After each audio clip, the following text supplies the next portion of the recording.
ನೀವು ಬೆಂಗಳೂರಿನಾಗ ನಡ್ಕೊಂಡು ಹೋಗ್ತಿದ್ದೀರಾ ಅಂತ ಇಟ್ಕೊಳ್ರಿ. ಅಲ್ಲೇ ನಿಮಗೊಂದು ಬಿಲ್ ಬೋರ್ಡ್ ಕಾಣಿಸ್ತದ, ದೊಡ್ಡ ಅಡ್ವರ್ಟೈಸ್ಮೆಂಟ್ ಬೋರ್ಡ್. ಸ್ಟಡಿ ಆಟ್ ಅ UK ಯೂನಿವರ್ಸಿಟಿ. ಇನ್ನೊಂದ್ ಸ್ವಲ್ಪ ಕಿಲೋಮೀಟರ್ ಹೋದ್ರ ಇನ್ನೊಂದು bill board, Australian university admissions open. ಆಮೇಲೆ ಇನ್ನೊಂದು, world top university now in India. ಬರೇ 2 ವರ್ಷದ ಹಿಂದ ಇದು ಅಸಾಧ್ಯ ಆಗಿತ್ತು, ಆದ್ರೆ ಇವತ್ತು ಇದು ನಿಜ ಆಗ್ಯದ. ಆದ್ರೆ ಒಂದು ಅಸಲಿ ಪ್ರಶ್ನೆ ಅಂದ್ರ, ನೀವು ಖರೇನ ಈ ಯೂನಿವರ್ಸಿಟಿಗೆ ಜಾಯಿನ್ ಆಗ್ಬೇಕಾ, ಅಥವಾ ಇದು ಬರೀ ಒಂದು ದುಬಾರಿ ಮಾರ್ಕೆಟಿಂಗ್ ಟ್ರೆಂಡಾ?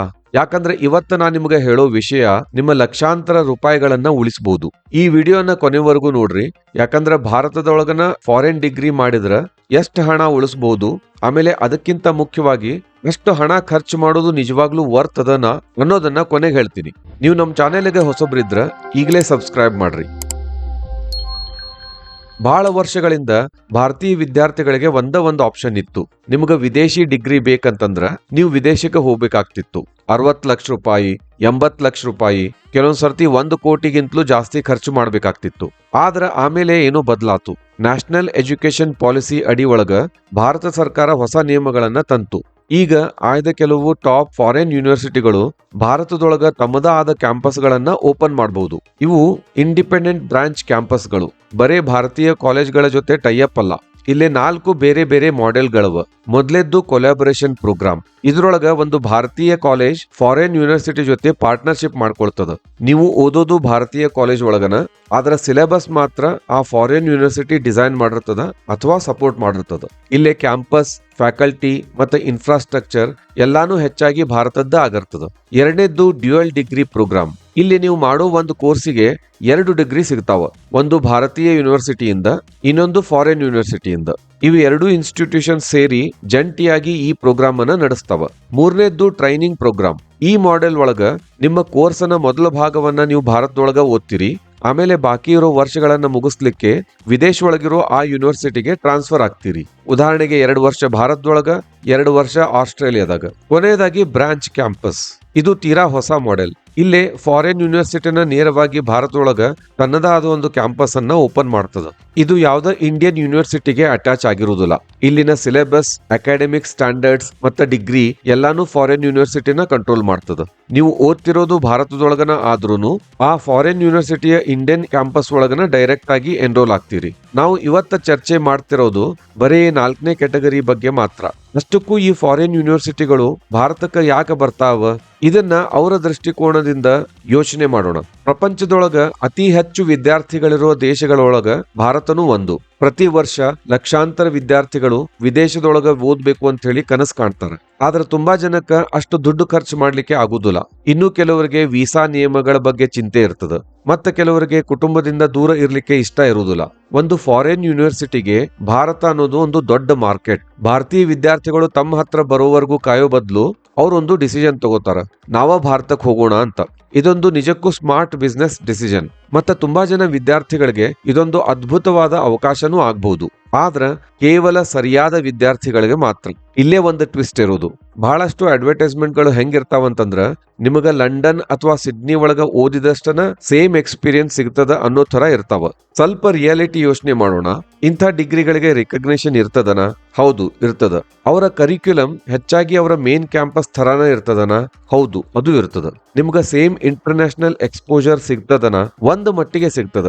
ಆದ್ರ ನೀವು ಬೇರೆ ದೇಶದ ಸಂಸ್ಕೃತಿಯನ್ನ ಅನುಭವಿಸ್ಲಿಕ್ಕೆ ಸಾಧ್ಯ ಆಗ್ತದನ? ಇಲ್ಲ, ಇದು ಸಾಧ್ಯ ಆಗುದಿಲ್ಲ. ನೀವು ಫಾರಿನ್ ಒಳಗೆ ಇದ್ಕೊಂಡು ಕಲಿಯೋ ತರ ಇಂಟರ್ನ್ಯಾಷನಲ್ ನೆಟ್ವರ್ಕ್ ಅನ್ನ ಇಲ್ಲೇ ಇದ್ಕೊಂಡು ಬಿಲ್ಡ್ ಮಾಡ್ಲಿಕ್ಕೆ ಸಾಧ್ಯನಾ? ಬಹುಶಃ ಸಾಧ್ಯ ಆಗ್ಲಿಕ್ಕೆ ಇಲ್ಲ. ನಿಮ್ಗೆ ಅದೇ ರೀತಿ ಸ್ಟೂಡೆಂಟ್ ಲೈಫ್ ಸಿಗ್ತದನ? ಖಂಡಿತವಾಗಲೂ ಸಿಗುದಿಲ್ಲ. ಅದಕ್ಕನ ಭಾರತದೊಳಗಿರೋ ಫಾರಿನ್ ಯೂನಿವರ್ಸಿಟಿ ಒಳಗ ಓದುದು ಮತ್ತ ವಿದೇಶಕ್ಕೆ ಹೋಗಿ ಅಲ್ಲಿ ಇದ್ಕೊಂಡು ಓದುದು ಎರಡೂ ಒಂದ ಅನ್ನೋ ಮಾತನ್ನ ನಂಬಲಿಕ್ಕೆ ಹೋಗ್ಬೇಡ್ರಿ. ಡಿಗ್ರಿ ಒಂದ ತರ ಇರಬಹುದು, ಆದ್ರೆ ಎಕ್ಸ್ಪೀರಿಯನ್ಸ್ ಮಾತ್ರ ಒಂದ ಆಗಿರುವುದಿಲ್ಲ. ಅದ ಮೇನ್ ಡಿಫ್ರೆನ್ಸ್. ಈಗ ಯಾರು ಈ ಯೂನಿವರ್ಸಿಟಿಗಳನ್ನ ಗಂಭೀರವಾಗಿ ಪರಿಗಣಿಸಬೇಕು? ಯಾವ ವಿದ್ಯಾರ್ಥಿಗಳ ಫ್ಯಾಮಿಲಿ 20-30 ಲಕ್ಷ ರೂಪಾಯಿ ಖರ್ಚು ಮಾಡಬಹುದು, ಆದ್ರೆ 1 ಕೋಟಿ ಖರ್ಚು ಮಾಡ್ಲಿಕ್ಕೆ ಆಗೋದಿಲ್ಲ? ಯಾವ ವಿದ್ಯಾರ್ಥಿಗಳಿಗೆ ಇಂಟರ್ನ್ಯಾಷನಲ್ ಸಿಲೆಬಸ್ ಬೇಕು, ಇಲ್ಲಾಂದ್ರೆ ಡಿಗ್ರಿ ಮಾಡೋ ತನಕನೂ ಭಾರತದಾಗ ನೀವು ಇರಬೇಕು ಅಂತ ಹೇಳಿ ನಿಮ್ಮ ಫ್ಯಾಮಿಲಿ ಬಯಸಿದ್ರ, ಇಂಥವೆಲ್ಲ ಸಂದರ್ಭ ಒಳಗ ಈ ಯೂನಿವರ್ಸಿಟಿಗಳು ಒಂದು ಎಕ್ಸಲೆಂಟ್ ಆಪ್ಷನ್ ಆಗ್ಬಹುದು. ಆದ್ರೆ ನಿಮ್ಮ ಕನಸು ಬೇರೆ ದೇಶವನ್ನ ಎಕ್ಸ್ಪೀರಿಯನ್ಸ್ ಮಾಡೋದಾಗಿದ್ರ, ಇಂಟರ್ನ್ಯಾಷನಲ್ ನೆಟ್ವರ್ಕ್ ಅನ್ನ ಬಿಲ್ಡ್ ಮಾಡೋದಾಗಿದ್ರ, ಓದ್ಬೇಕಾದ್ರನ ಫಾರಿನ್ ಒಳಗ ಇದ್ಕೊಂಡು ಓದ್ಬೇಕನ್ಸಿದ್ರ, ಆವಾಗ ಇಲ್ಲೇ ಇದ್ಕೊಂಡು ಆ ಯೂನಿವರ್ಸಿಟಿ ಒಳಗ ಕಲಿಯೋದು ಸೇಮ್ ಆಗುದಿಲ್ಲ. ಸಿಗುದಿಲ್ಲ. ಅದಕ್ಕೆ ನೀವು ಈ ವ್ಯತ್ಯಾಸವನ್ನ ಅರ್ಥ ಮಾಡ್ಕೋಬೇಕು. ಇಲ್ಲಿ ನಾನು 8 ಯೂನಿವರ್ಸಿಟಿಗಳ ಲಿಸ್ಟ್ ಅನ್ನ ಕೊಟ್ಟಿನಿ. ಈ ಲಿಸ್ಟ್ ಇನ್ನೂ ದೊಡ್ಡದಾಗ್ಯದ, ಆದ್ರೆ ನಿಮಗೆ ಜಸ್ಟ್ ಎಕ್ಸಾಂಪಲ್ ಅಂತ ಹೇಳಿ ಈ 8 ಯೂನಿವರ್ಸಿಟಿಗಳ ಬಗ್ಗೆ ಮಾತಾಡಿನಿ. ಮೊದಲೇದಾಗಿ ಡೀಕಿನ್ ಯೂನಿವರ್ಸಿಟಿ ಆಸ್ಟ್ರೇಲಿಯಾದ್ದು. ಇದು ಗಿಫ್ಟ್ ಸಿಟಿ ಗುಜರಾತ್ ಒಳಗದ. ಇಲ್ಲಿ ಕಲಿಸಲಾಗೋ ಮೇನ್ ಕೋರ್ಸ್ಗಳು ಸೈಬರ್ ಸೆಕ್ಯೂರಿಟಿ ಮತ್ತು business analytics. University of Wollongong Australia, ಅದು ಗಿಫ್ಟ್ ಸಿಟಿ ಗುಜರಾತ್ ಒಳಗದ. ಇಲ್ಲೇ ಕಂಪ್ಯೂಟಿಂಗ್, ಫಿನ್ಟೆಕ್, ಬಿಸ್ನೆಸ್ ಇವೆಲ್ಲ ಕಲಿಸ್ತಾರ. ಯೂನಿವರ್ಸಿಟಿ ಆಫ್ ಸೌತ್ ಹ್ಯಾಂಪ್ಟನ್, ಇದು ಯುಕೆದ್ದು. ಇದು ಗುರುಗ್ರಾಮ್ ಹರಿಯಾಣ ಒಳಗದ. ಇಲ್ಲಿ ಕಂಪ್ಯೂಟರ್ ಸೈನ್ಸ್, ಬಿಸ್ನೆಸ್, ಎಕನಾಮಿಕ್ಸ್ ಅನ್ನ ಕಲಿಸ್ತಾರ. ಯೂನಿವರ್ಸಿಟಿ ಆಫ್ ಲಿವರ್ಪೂಲ್, ಇದು ಯುಕೆದ್ದು. ಇದು ಬೆಂಗಳೂರು ಒಳಗದ. ಇಲ್ಲಿ business, computer science, biomedical sciences ಅನ್ನ ಕಲಿಸ್ತಾರ. UNSW ಸಿಡ್ನಿ ಆಸ್ಟ್ರೇಲಿಯಾದ್ದು, ಇದು ಬೆಂಗಳೂರು ಒಳಗದ. ಇಲ್ಲಿ ಇಂಜಿನಿಯರಿಂಗ್, AI, ಬಿಸ್ನೆಸ್, ಆಮೇಲೆ ಸ್ಟೆಮ್ ಪ್ರೋಗ್ರಾಮ್ ಅದ. ಯೂನಿವರ್ಸಿಟಿ ಆಫ್ ಬ್ರಿಸ್ಟಲ್, ಯುಕೆದ್ದು, ಮುಂಬೈ ಒಳಗದ. Engineering, data science, economics. University of York, ಇದು ಯುಕೆದ್ದು, ಮುಂಬೈ ಒಳಗದ. ಬಿಸ್ನೆಸ್, ಎಕನಾಮಿಕ್ಸ್, ಕಂಪ್ಯೂಟರ್ ಸೈನ್ಸ್ ಅನ್ನ ಕಲಿಸ್ತಾರ. ಆಮೇಲೆ ಕ್ವೀನ್ಸ್ ಯೂನಿವರ್ಸಿಟಿ ಬೆಲ್ಫಾಸ್ಟ್, ಯುಕೆದ್ದು, ಇದು ಗಿಫ್ಟ್ ಸಿಟಿ ಗುಜರಾತ್ ಒಳಗದ. ಇಲ್ಲಿ ಫೈನಾನ್ಸ್, ಕಂಪ್ಯೂಟಿಂಗ್ ಮತ್ತು ಬಿಸ್ನೆಸ್ ಅನ್ನ ಕಲಿಸ್ತಾರ. ಇವೆಲ್ಲ ಯೂನಿವರ್ಸಿಟಿಗೆ ಸಂಬಂಧಪಟ್ಟ ವೆಬ್ಸೈಟ್ ಗಳನ್ನ ಕೊಟ್ಟಿನಿ. ನಿಮ್ಗೆ ಇಂಟ್ರೆಸ್ಟ್ ಇದ್ರೆ ಈ ವೆಬ್ಸೈಟ್ ಗಳಿಗೆ ಹೋಗಿ ಅದರ ಮಾಹಿತಿ ನೀವು ಪಡ್ಕೋಬಹುದು. ಆದ್ರೆ ಇಂಪಾರ್ಟೆಂಟ್ ಪಾಯಿಂಟ್ ಅಂತಂದ್ರ ಈ ಯೂನಿವರ್ಸಿಟಿ ಒಳಗೆ ಕಲಿತ ಮೇಲೆ ಪ್ಲೇಸ್ಮೆಂಟ್ ಗಳ ಕಥೆ ಏನು? ಇದು ವಿದ್ಯಾರ್ಥಿ ಮತ್ತು ಪೋಷಕರಿಗೆ ಇರೋ ಅತಿ ದೊಡ್ಡ ಪ್ರಶ್ನೆ. ನನಗೆ ಒಳ್ಳೆ ಕೆಲಸ ಸಿಗ್ತದ? ನಿಜ ಹೇಳ್ಬೇಕಂದ್ರ ನಿಮ್ಮ ಡಿಗ್ರಿ ಸರ್ಟಿಫಿಕೇಟ್ ಮೇಲೆ ಫಾರಿನ್ ಯೂನಿವರ್ಸಿಟಿದ ಹೆಸರದ ಅನ್ನೋ ಒಂದ ಕಾರಣಕ್ಕ ಯಾವ್ದ ಕಂಪನಿ ನಿಮ್ಗ ಕೆಲಸ ಕೊಡುದಿಲ್ಲ.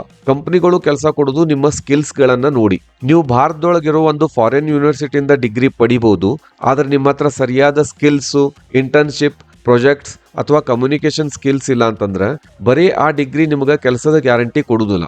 ಅದ ಇನ್ನೊಂದ್ ಕಡೆ ನೀವು ಒಳ್ಳೆ ಟೆಕ್ನಿಕಲ್ ಸ್ಕಿಲ್ಸ್ ಬೆಳೆಸ್ಕೊಂಡು ಒಳ್ಳೆ ಇಂಟರ್ನ್ಶಿಪ್ಸ್ ಅನ್ನ ಮಾಡಿ ರಿಯಲ್ ಪ್ರಾಬ್ಲಮ್ಸ್ ಅನ್ನ ಸಾಲ್ವ್ ಮಾಡ್ಲಿಕ್ಕೆ ಕಲ್ತಿದ್ರ ನೀವು ಭಾರತದೊಳಗ ಓದಿರ್ಲಿ ಅಥವಾ ವಿದೇಶ ಒಳಗ ಓದಿರ್ಲಿ ಕಂಪನಿಗಳು ಖಂಡಿತ ನಿಮ್ಮನ್ನ ಗುರುತಿಸ್ತಾವ. ಅದಕ್ಕೆ ಬರೀ ಸರ್ಟಿಫಿಕೇಟ್ ಮೇಲಿರೋ ಲೋಗೋ ಸಂಬಂಧ ಫಾರಿನ್ ಯೂನಿವರ್ಸಿಟಿಗಳನ್ನ ಸೇರ್ಬೇಡ್ರಿ. ಇನ್ನ ದುಡ್ಡಿನ ವಿಷಯಕ್ಕೆ ಬರೋಣ. ನೀವು UK ಅಥವಾ ಆಸ್ಟ್ರೇಲಿಯಾದಂತ ದೇಶಗಳ ಒಳಗ ಓದ್ಬೇಕಂದ್ರ ಅಲ್ಲಿನ ಟ್ಯೂಷನ್ ಫೀಸ್, ರೂಮ್ ಬಾಡಿಗೆ, ಊಟ, ಟ್ರಾವೆಲ್, ಇನ್ಶೂರೆನ್ಸ್ ಮತ್ತೆ ಇತರ ಎಲ್ಲ ಖರ್ಚುಗಳನ್ನ ಸೇರಿಸಿದ್ರ ಸಾಮಾನ್ಯವಾಗಿ 60 ಲಕ್ಷದಿಂದ 1 ಕೋಟಿಗಿಂತಲೂ ಜಾಸ್ತಿ ಖರ್ಚಾಗ್ತದ. ಆದ್ರೆ ಭಾರತದೊಳಗಿರೋ ಬ್ರಾಂಚ್ ಕ್ಯಾಂಪಸ್ ಒಳಗ ಓದಿದ್ರ ನಿಮ್ಮ ಖರ್ಚು ಖಂಡಿತ ಕಡಿಮೆ ಇರ್ತದ. ಅದ ಒಂದು ದೊಡ್ಡ ಅಡ್ವಾಂಟೇಜ್. ಆದ್ರ ಈ ಯೂನಿವರ್ಸಿಟಿಗಳು ಬೇರೆ ಭಾರತದ ಯೂನಿವರ್ಸಿಟಿಗಳಿಗೆ ಕಂಪೇರ್ ಮಾಡಿದ್ರ ಚೀಪ್ ಆಗುದಿಲ್ಲ. ಅವು ಕಾಸ್ಟ್ಲಿನೇ ಇರ್ತಾವ. ಯಾಕಂದ್ರ ಅವರ ಸಿಲೆಬಸ್, ಅವರ ಸಿಸ್ಟಮ್ಗಳು, ಅವರ ಮೆಥಡಾಲಜಿಗಳು ಪ್ಲಸ್ ಅವರ ಪ್ರಾಫಿಟ್ ಎಕ್ಸ್ಪೆಕ್ಟೇಷನ್ ಎಲ್ಲಾನು ಜಾಸ್ತಿ ಇರೋದ್ರಿಂದ ಅಲ್ಲಿ ಕಲೀಲಿಕ್ಕೆ ಫೀಸ್ನು ಜಾಸ್ತಿನೇ ಇರ್ತದ. ಅದೇ ರೀತಿ ಇನ್ಫ್ರಾಸ್ಟ್ರಕ್ಚರ್ನು ಒದಗಿಸ್ತಾರ. ಆದ್ರೆ ಫಾರಿನ್ ಯೂನಿವರ್ಸಿಟಿನ ಕಂಡು ಎಕ್ಸೈಟ್ ಆಗೋಕ್ಕಿಂತ ಮುಂಚೆ ನಿಮ್ಮನ್ನ ನೀವು ಒಂದು ಸಿಂಪಲ್ ಪ್ರಶ್ನೆ ಕೇಳ್ಕೊಳ್ರಿ. ನಾ ಈಗ ಮಾಡ್ತಿರೋ ಎಕ್ಸ್ಟ್ರಾ ಇನ್ವೆಸ್ಟ್ಮೆಂಟ್ಗೆ ಪ್ರತಿಫಲವಾಗಿ ನನಗೆ ಏನ್ ಸಿಗ್ತಾದ? ಆ ಉತ್ತರ ಬರೀ ನಿಮ್ಗ ಫಾರಿನ್ ಯೂನಿವರ್ಸಿಟಿ ಹೆಸರು, ಲೋಗೋ ಮಾತ್ರ ಸಿಗ್ತಾ ಇದ್ರ ಇನ್ನೊಂದ್ಸಲ ಯೋಚನೆ ಮಾಡಿ ನೋಡ್ರಿ.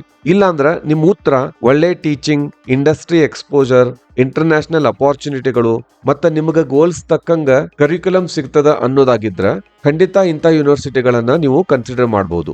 ಅದಕ್ಕೆ ನೀವು ಯಾವಾಗ್ಲೂ ಅಡ್ವರ್ಟೈಸ್ಮೆಂಟ್ ಗಳನ್ನ ನೋಡಿದಾಗ ಅಲ್ಲಿ ಬರೀ ನಗ್ತಾ ಇರೋ ವಿದ್ಯಾರ್ಥಿಗಳನ್ನ ನೋಡ್ತೀರಾ, ಮಾಡರ್ನ್ ಬಿಲ್ಡಿಂಗ್ ಗಳು, ಇಂಟರ್ನ್ಯಾಷನಲ್ ಕ್ಲಾಸ್ ರೂಮ್ಗಳು, ಹ್ಯಾಪಿ ಫೇಸ್ಗಳು ಇವಿಷ್ಟು ಕಾಣಿಸ್ತಾವ.